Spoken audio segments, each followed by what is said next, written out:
Thank you very much. One of the portraits that you will see in the exhibition is of Agnes Hirschi, a Holocaust survivor herself. Ms. Hirschi was raised as a child under false identity. She was the stepdaughter of the richest among the nation's diplomat, Carl Lutz. Carl Lutz issued more than 50,000 letters of protections for Jewish in Budapest during the Holocaust and placed persecuted Jews in safe houses.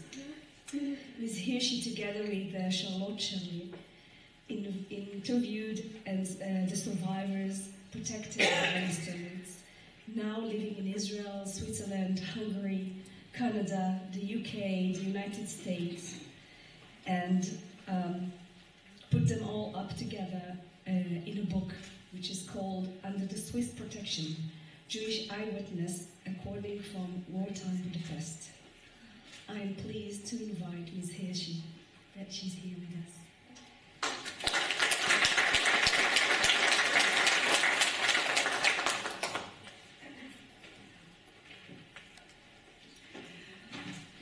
Ladies and gentlemen, dear Holocaust survivors, what a pleasure for me. What a pleasure for me to be at this very moving event, hearing the stories of survivors, and to be in Haifa, where a street was named after my stepfather, Carl Lutz, already in 1959. He was here for the inauguration, and he would be very happy that he is so much honored here now.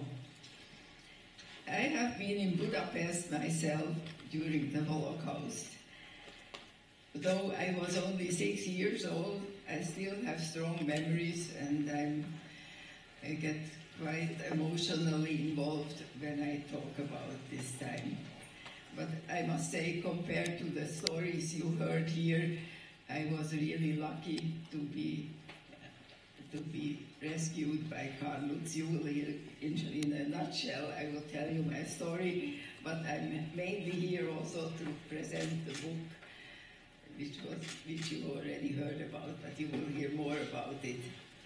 My parents were Hungarian and Jewish, but I happened to be born in London, so I was a British subject.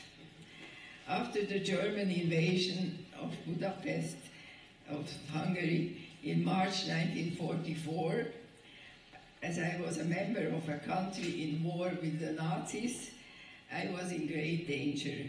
So my mother went to see Carl Lutz, who was in charge of the British interests at the Swiss legation in Budapest, and he was asking for help. My mother was a beautiful woman, and Carl Lutz found her very sympathetic, so he said he will do a little more for her than just to give her safe papers. He spoke to his wife, and a few weeks later we could return to see Carl Lutz, and he told us that he would employ my mother as a housekeeper in his household in Buda.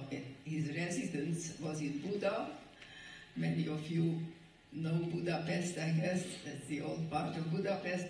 It was the former British legation, because all the countries in war had to, the representatives of the countries in war had to leave Budapest when the Nazis came.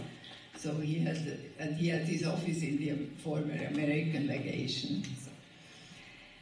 So that was in summer 1944, and we moved to Buda. The siege of Buda, where the Lutz family had his residence, was terrible, much worse than of pest, and it lasted 3 months. From November 1944, bombing was practically non-stop. In the middle of the night, we would be awakened.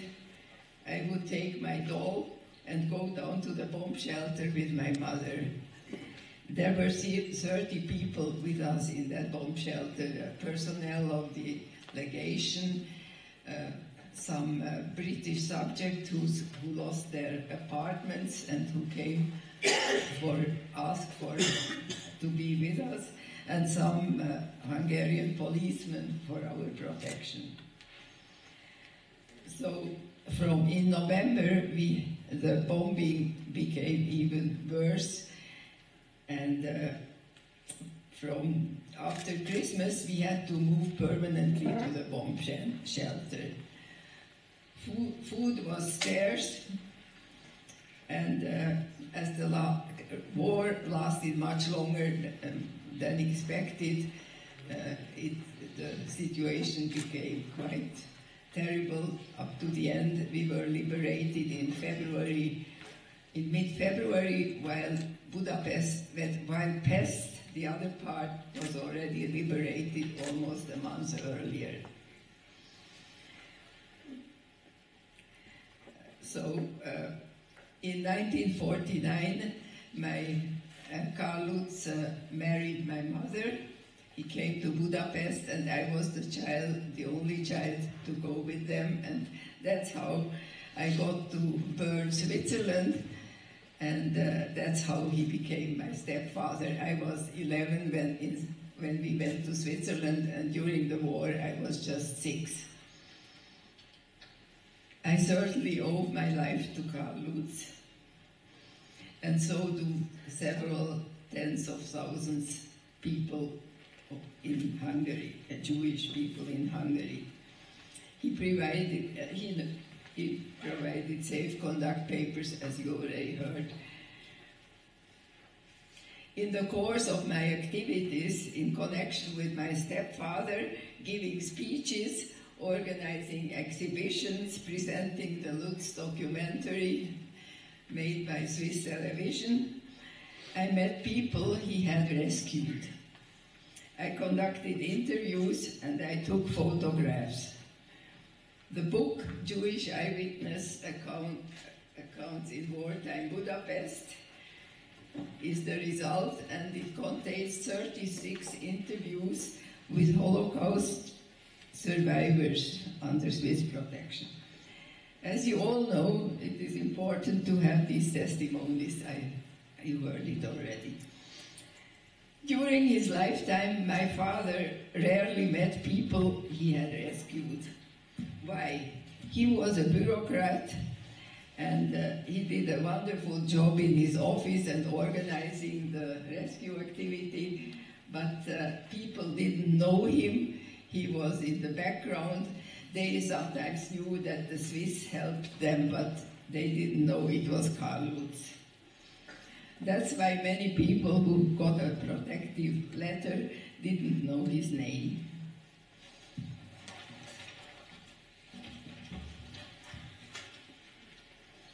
It happened in fall 2000 at the synagogue in Los Angeles, where I had a speech about Carl Lutz, when an elderly man came to meet me, addressed me, having recognized Carl Lutz as his rescuer.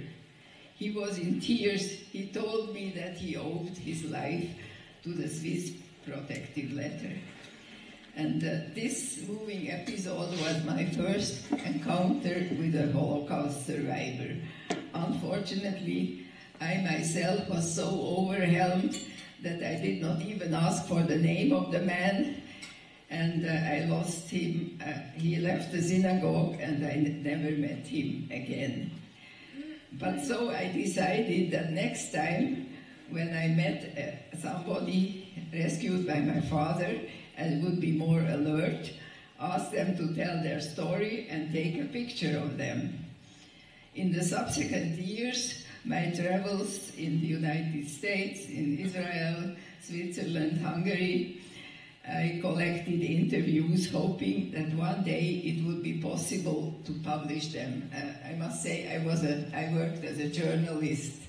That was my main profession, so making interviews was very normal for me. It was good luck that 3 years ago, Charlotte Chalier, a professor of Holocaust studies at the University of Victoria, she was here, no, she was not here, no, but you know her, yeah, Ella, who has roots in Switzerland, traveled to Budapest with a group of students. After a visit to the Lutz monument and learning how little Carl Lutz was known and honored, she decided that this must be corrected. So she got in touch with me, and we met in Switzerland, and later at a symposium at the University of Victoria, and we started to promote Carl Lutz together.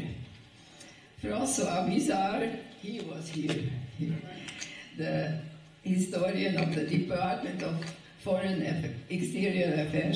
Affairs in Bern, knew about my activities on behalf of Carl Lutz and my contact with Charlotte Chalier. So again, by good luck, we learned that Switzerland has the chairmanship of the IRA, International Holocaust Remembrance Alliance, and for 2017-18, and that they were interested in publishing a book with the testimonies of survivors who owed their lives to a Swiss protective letter. What a chance and what a coincidence, we thought. IRA and Präsenz Schweiz would also support our project with the necessary finances. I already had a stock of interviews, but I made them as a journalist without a specific system. So first we had to work out a concept for the following interviews, a list with questions. It was clear that for our book we needed more interviews and more photographs. We also knew that interesting people, among them some who played an important role in the Jewish resistance movement, lived in Israel and had not been interviewed. As most of them spoke Hebrew, Charlotte and her assistant Yoga Namar, who served as an interpreter, flew twice to Israel to conduct these interviews. There are 12 interviews with survivors in Israel in this book. The texts then had to be transcribed and made ready for the book. In Victoria, a whole team of students, editors, and translators worked on that. And my texts, written in German, also had to be translated into English. We needed to add more photos according to our new concept. We were under strong time pressure. The project started in late spring 2017. The book was due to be printed by the end of November of the same year and distributed to the participants of the plenary section of the IRA in Bern. Charlotte and I doubted that we would be able to have all the material ready for the deadline end of July. The last period, you can imagine, was extremely stressful, especially obtaining authorizations from the interviewees and getting pictures in good quality. Charlotte and I sometimes exchanged 10 emails a day, and we Skyped every night. Yet we finally made it, and this gives me a great satisfaction, as I had promised my father on his deathbed that I would do my best to keep the memory of his rescue activity alive. We had already the chance to present the book, which is written in English because of the IRA, in New York, Washington, and Los Angeles. The response was positive, and translations are on their way. The Hungarian version will come out in about 2 months. It's already ready for print. And we are working on the German translation. The Limmat Verlag in Zurich will will be the editor, and it seems that if everything will be like we hope, it will come out in next spring in German. And it would be wonderful if it would be possible to have an edition also in Hebrew, as more of 1/3 of the survivors have been interviewed here and are from Israel. Thank you very much.